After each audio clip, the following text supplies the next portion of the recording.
What's up and what's happening, Auburn fans? I'm your host, Blake Lane, and welcome into a special edition of Auburn at the Voice of College Football. Today, we are going to be talking about college basketball because I'm sure all of you know that Bruce Pearl has officially stepped down and passed the torch to Stephen Pearl as the new head coach of Auburn basketball.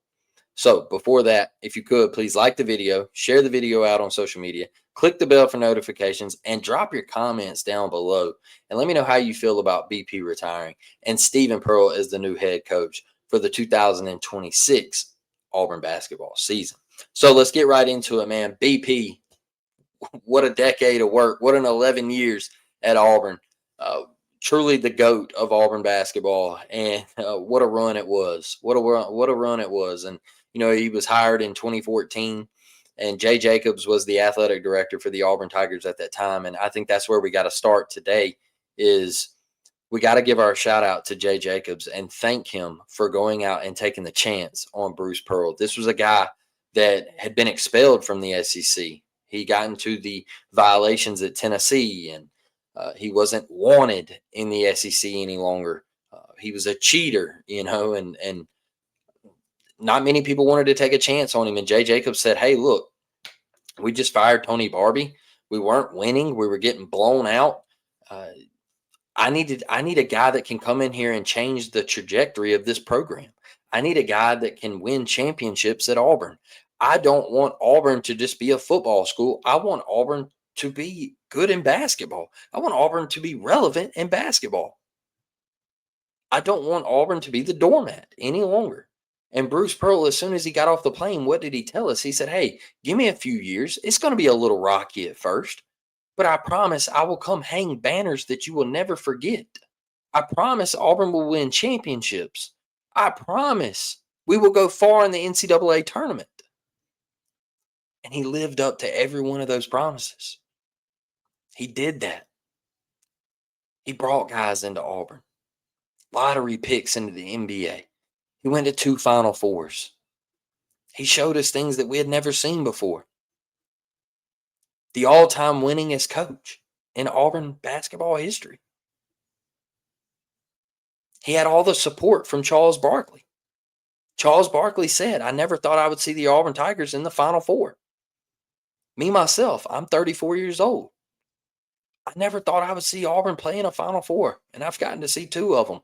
And I've gotten to see one live, and I'll never forget in April when I drove out to San Antonio, Texas with my brother, and we got to experience Auburn in the Alamo Dome. Yeah, we lost, but we were there, man. And I can remember many a days where Auburn would get throttled in basketball and just having to sit through it, knowing that we weren't ever going to be competitive until Bruce Pearl come along. And that's when it all started. And that's why he's the GOAT of Auburn basketball.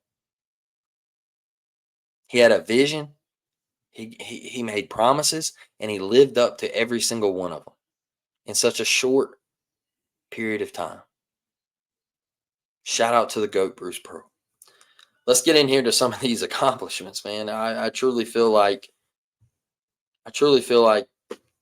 just looking at some of it, he's one of the greatest things that ever happened to Auburn University. What a leader. What a mentor. What a guy for those players to turn to like a father figure and say, "Coach, I need help with this in life, man." You see that video of him at Texas after winning that game and becoming the all-time winningest coach, and all the nice things the former players had to say about him. And not just, you see Jared Harper and Bryce Brown and Austin Wiley and all these cats on there. And they're saying, "Coach, not only did you help me in basketball, you helped me in life. You helped me become a better man. And I thank you for that. I'm grateful for being a part of a couple of those wins. But I thank you for helping me go further in life." I think that's another side of it that we got to look at. I think he's great, man. BP, awesome. What a job, man. What a job. The semifinal run in the SEC tournament in 2015, I think that's got to be shouted out. I think that's where it all started. That's where his vision, you really start to see it take off because we knew we weren't competitive. Like we knew we weren't going to win the SEC tournament, but seeing how we survived and made it through up to that point was really fun. And and you see in 2016, he ended the losing streak to Kentucky. That's kind of where you felt like, hey, look, if we can beat Kentucky, we can really get to the top of the Southeastern Conference. And we felt it was coming really soon, right? In 2018, it was that regular season title. Anthony McLemore broke his leg that year, and you really felt like if he wouldn't have broke his leg, Auburn would have had a little shot to make a deeper run than what they did. They made it to the round of 32, got blown out by Clemson. But if that wouldn't have happened, we would have had a decent shot, to make the Sweet 16. Unfortunately, it didn't happen. But in 2019, he bounced back with the SEC tournament title. That team got hot at the end of the year. Bryce Brown, man, he could shoot the lights out of it. Could shoot it from the parking lot. And I think what's great about that 2019 team is you get into the SEC tournament, you blow Tennessee out in the tournament title game.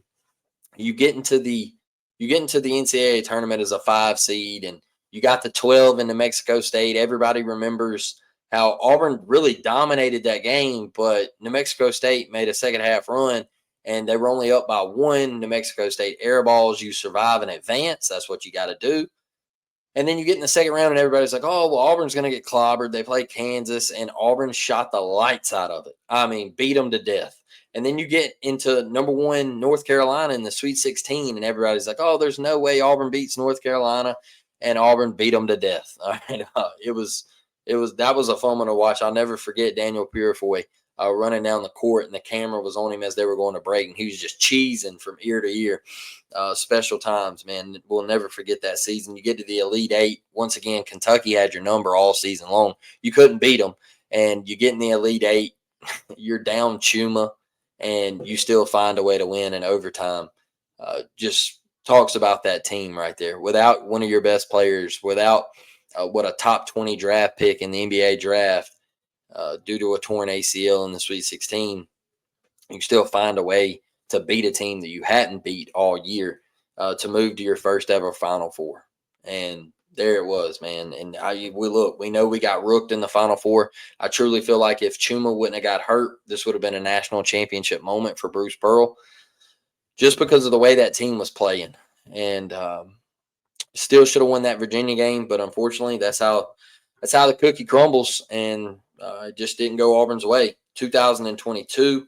You had the regular season title, and the thing about that team is, yes, the guard play wasn't great, but look, you went and got Walker Kessler from North Carolina. You went and got Jabari Smith to come to your program, and at the time, that was the best season ever for Auburn basketball. And it was the first time you ever got to number 1 in the polls, and that was something where you look on the internet and you see Jabari Smith on the magazines and the Slam edition and all this stuff, man, and yeah, you got beat out in the second round by Miami. Like I said, you didn't have the guard play, but you could see the talent that Auburn was bringing in, and the lottery picks with Jabari going number 3 overall, and then you had Walker Kessler going out to Utah and things like that, man. So you had the talent, right?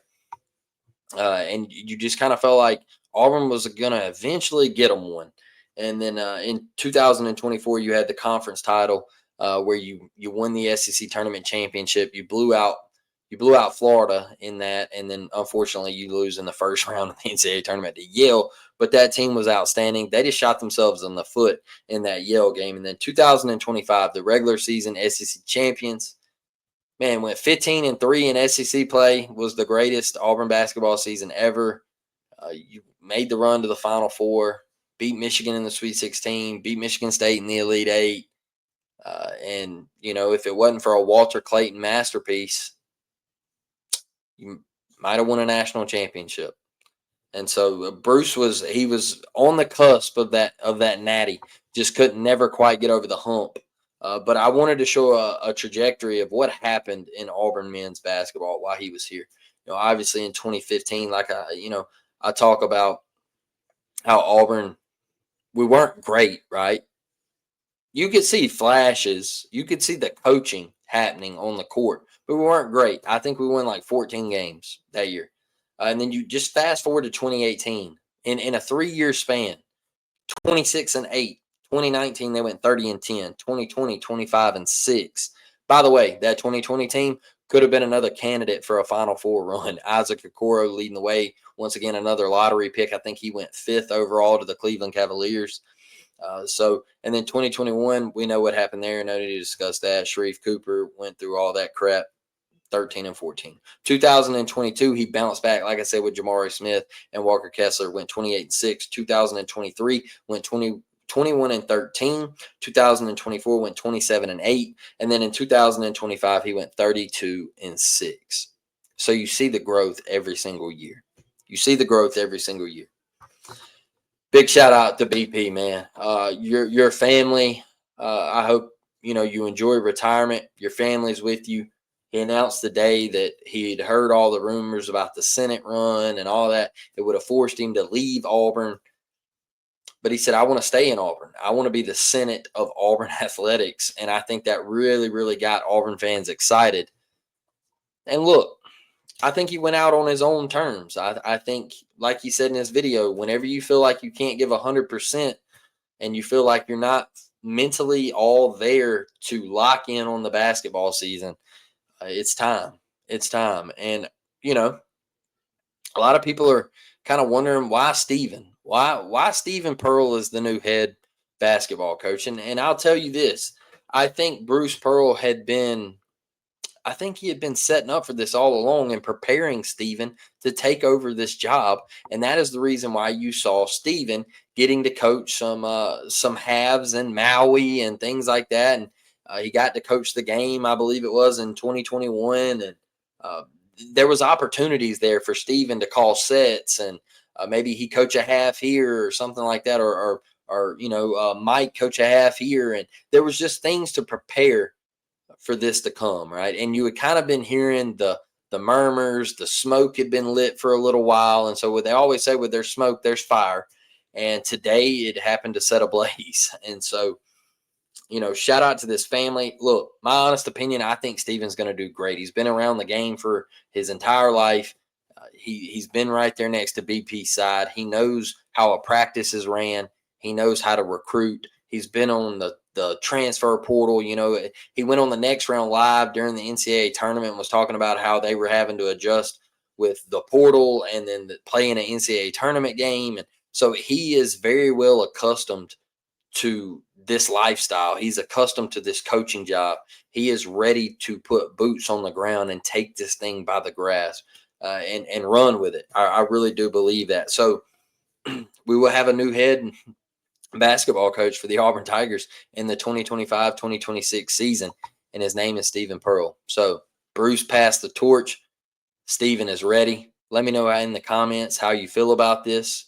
Let me know in the comments how you feel about Bruce Pearl being the all-time winningest basketball coach in Auburn history.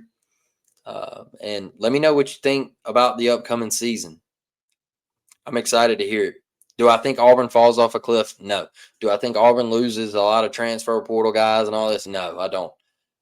I honestly think with Steven Pearl signing a 5-year deal that this had been in the works, whether they tell you that or not or whatever, or where they get out on Twitter and say, oh, well, he had only been, at practice last week, practicing like he was ready to go for this season. I get all that.